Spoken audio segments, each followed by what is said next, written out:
टाटा ने मारुति को खदेड़ा। मारुति का भारत में टिकना टाटा ने किया मुश्किल। आजादी के 70 साल बाद टाटा मोटर को मिली बड़ी जीत। टाटा के सामने भारत की सबसे बड़ी कार निर्माता कंपनी मारुति ने टेके घुटने। नैनो बनाने वाले टाटा ने पूरी दुनिया को चौंकाया। अब टोयोटा फॉर्च्यूनर को भगाने की बारी है। टाटा की गाड़ियों का पूरी दुनिया में तहलका। न केवल भारत बल्कि जापान, यूरोप, अमेरिका और चाइना में भी टाटा की गाड़ियों की धूम। दोस्तों, इससे फर्क नहीं पड़ता कि आप कौन से शहर या कौन से गांव से आते हैं, लेकिन आपके घर से कुछ ही दूरी पर आपको मारुति सुजुकी जरूर देखने को मिल जाएगी। कोई ना कोई घर में मारुति सुजुकी खड़ी होगी ही, और पहली कार का मतलब मारुति सुजुकी होता है। और ऑटो सेक्टर में 70% मारुति सुजुकी का ही कब्जा है। लेकिन यहाँ पर भारत की एक कंपनी निकल कर सामने आई जो कि मारुति सुजुकी को पीछे छोड़ने की शपथ खा चुकी है, और इसका असर भी हमें देखने को मिल रहा है। भारत की एक ऐसी कंपनी निकलकर सामने आई जो मारुति सुजुकी को इंडिया से खदेड़ कर भगाने की प्लानिंग में जुट चुकी है। जो मारुति सुजुकी पूरे भारत में अपना पैर पसार चुकी है। अब एक इंडिया की ऐसी कंपनी निकलकर सामने आई जिसने मारुति सुजुकी के पैर काटने का फैसला कर लिया। जिस तरीके से भारत की कंपनी ऑटो सेक्टर में अपनी पकड़ बनाती चली जा रही है, अगर ऐसा ही चलता रहा तो आने वाले समय में मारुति सुजुकी का नामो निशान खत्म करके भारत की ये कंपनी पूरे भारत पर कब्जा कर लेगी। इसके साथ भारत की ये कंपनी विदेश में भी काफी ज्यादा पसंद की जा रही है। विदेश में भी कई विदेशियों के लिए ये परेशानी की वजह बन चुकी है। तो चलिए दोस्तों, जानते हैं क्या है पूरा मामला और बढ़ते हैं वीडियो की तरफ। दोस्तों, आप में से बहुत लोग अब तक समझ गए होंगे कि हम कौन सी भारत की कंपनी की बात करने वाले हैं। जी हाँ दोस्तों, आप बिल्कुल सही समझ रहे हैं। हम टाटा मोटर्स की बात कर रहे हैं, जिसने देश की सबसे सस्ती कार टाटा नैनो निकाली थी। जिस तरीके से टाटा मोटर्स की तरफ से काम किया जा रहा है, उस चीज से यह निश्चित हो चुका है कि मारुति सुजुकी का टाटा नामो निशान मिटाने वाली है। टाटा ने मारुति को खदेड़ने का पूरा मन बना लिया है, और इसके लिए टाटा की तरफ से कई बड़े फैसले भी लिए गए जो कि मारुति सुजुकी को पूरे तरीके से बर्बाद करके रखने वाले हैं। और इस समय मारुति सुजुकी की स्थिति ऐसी हो चुकी है कि यहाँ पर भारत में टिक पाना मारुति सुजुकी के लिए काफी ज्यादा मुश्किल होता चला जा रहा है। लेकिन आइए दोस्तों, इससे पहले हम थोड़ा मारुति सुजुकी के बारे में जानते हैं कि कैसे हर घर की पसंद मारुति सुजुकी बनी हुई थी, और आखिर मारुति सुजुकी की शुरुआत कहां से हुई। दोस्तों, मारुति सुजुकी की शुरुआत 16 नवंबर 1970 को हुई थी, और इसका पहले नाम Maruti technical services private limited था। और यह कंपनी पहले देसी कार बनाने में अपने सर्विसेज प्रोवाइड करवाती थी। और इसके बाद जून 1971 में मारुति मोटर्स की शुरुआत हुई, और सरकार ने संजय गांधी को कार बनाने का जिम्मा सौंप दिया था। लेकिन दुर्भाग्यपूर्ण ये कंपनी कार नहीं बना पाई, और सन 1980 में संजय गांधी की मृत्यु हो गई।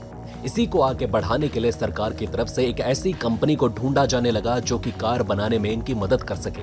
और इसी बीच सरकार की नजर में जापान की कार बनाने वाली कंपनी सुजुकी नजर में आई। इसके बाद साल 1982 में दोनों कंपनियां मर्ज हो गई और मारुति सुजुकी बन गई। शुरुआत में हमें देखने को मिलता था कि मारुति सुजुकी जापान से ही कार इंपोर्ट किया करती थी, और उस समय 40,000 कार मारुति सुजुकी ने जापान से इंपोर्ट की।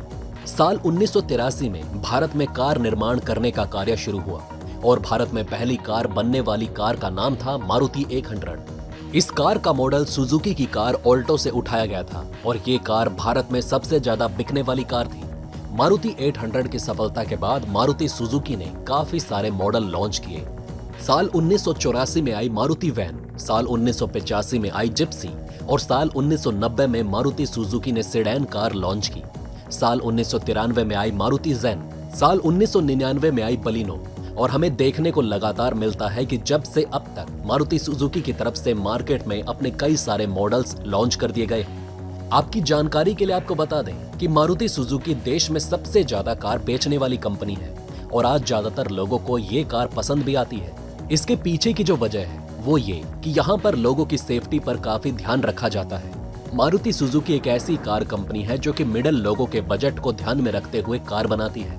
इसके अंदर एक और सबसे अच्छी खासियत है वो ये कि खराबी आने पर आप इसे कहीं से भी रिपेयर करा सकते हैं, जबकि और गाड़ियों के साथ ऐसा नहीं देखने को मिलता।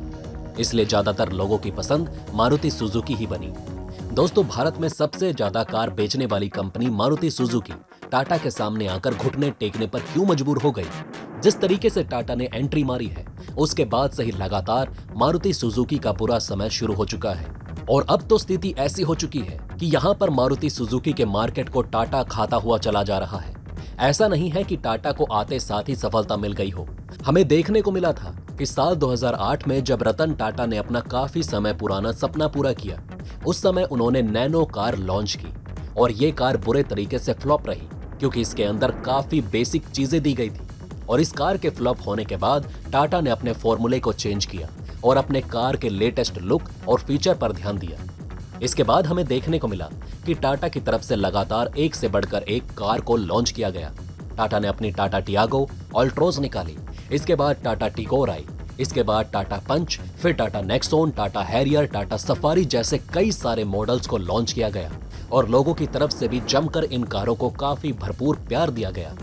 यही वजह है कि यहाँ पर भारत ने दक्षिण कोरिया की कंपनी हुंडई मोटर्स को पीछे छोड़ते हुए भारत की सबसे ज्यादा कार मैन्युफैक्चरिंग का दर्जा अपने नाम कर लिया और दूसरे स्थान पर जगह बनाकर बैठ गई। एक तरफ तो हमें देखने को मिल रहा है कि टाटा मोटर्स की सेल लगातार बढ़ती चली जा रही है, तो वहीं दूसरी तरफ मारुति सुजुकी इन दिनों काफी ज्यादा मंदी का सामना करते हुए दिखाई दे रही है। जिस तरीके की अभी परिस्थिति बनी हुई है, उसको देखकर एक्सपर्ट्स की तरफ से ये कह दिया गया कि आने वाले समय में अगर टाटा मोटर्स मारुति सुजुकी को पछाड़कर भारत की सबसे ज्यादा कार बेचने वाली कंपनी बन जाएगी तो इसमें कोई हैरानी वाली बात नहीं होगी। जिस तरीके का काम टाटा मोटर्स की तरफ से किया जा रहा है, उसको देखकर ऐसा कहना गलत नहीं होगा। टाटा मोटर्स अपने आप को आगे बढ़ाने के लिए ऐसा क्या कर रही है, आपके मन में भी सवाल आ रहा होगा। तो दोस्तों आपको बता दें, इलेक्ट्रिक व्हीकल टाटा मोटर की सबसे बड़ी जीत के रूप में सामने निकल कर आ रहा है। पेट्रोल की बढ़ती कीमत और वातावरण को इको फ्रेंडली बनाने के लिए सरकार ने इलेक्ट्रिक व्हीकल पॉलिसी लॉन्च की और सरकार का लक्ष्य है कि साल 2030 तक पूरे देश में सिर्फ इलेक्ट्रिक व्हीकल ही नजर आए। यही वजह है कि यहाँ पर सरकार की तरफ से इलेक्ट्रिक व्हीकल खरीदने वाले को सब्सिडी दी जा रही है। मारुति सुजुकी की तरफ से मार्केट में अभी तक अपना कोई भी इलेक्ट्रिक व्हीकल नहीं लाया गया, लेकिन टाटा की तरफ से मार्केट में अपनी 2 इलेक्ट्रिक व्हीकल लॉन्च किए जा चुके हैं, जिसमें शामिल है Tata Nexon EV, Tata Tigor EV और टाटा टिगोर इलेक्ट्रिक व्हीकल भारत के मार्केट में सबसे ज्यादा बिकने वाली कार है। आज टाटा मोटर्स भारत के बाजार में इलेक्ट्रिक कार की सबसे बड़ी कंपनी है और मारुति सुजुकी की तरफ से अभी तक एक भी इलेक्ट्रिक कार मार्केट में नहीं उतारी गई और एक रिपोर्ट में यह दावा किया गया है कि 2025 तक मारुति सुजुकी की तरफ से अपनी पहली इलेक्ट्रिक कार मार्केट में लाने का अनुमान लगाया जा रहा है। और अगर ऐसा सच होता है तो तब तक टाटा मोटर्स मारुति सुजुकी के लिए थोड़ी सी भी जगह ऑटो मार्केट में नहीं छोड़ने वाली। इस विषय पर दोस्तों आपको क्या लगता है, क्या मारुति सुजुकी को पूरे तरीके से टाटा मोटर्स खा जाएगी या फिर नहीं? आप अपनी राय हमें नीचे कमेंट बॉक्स में अवश्य लिखकर बताएं। जय हिंद, जय भारत।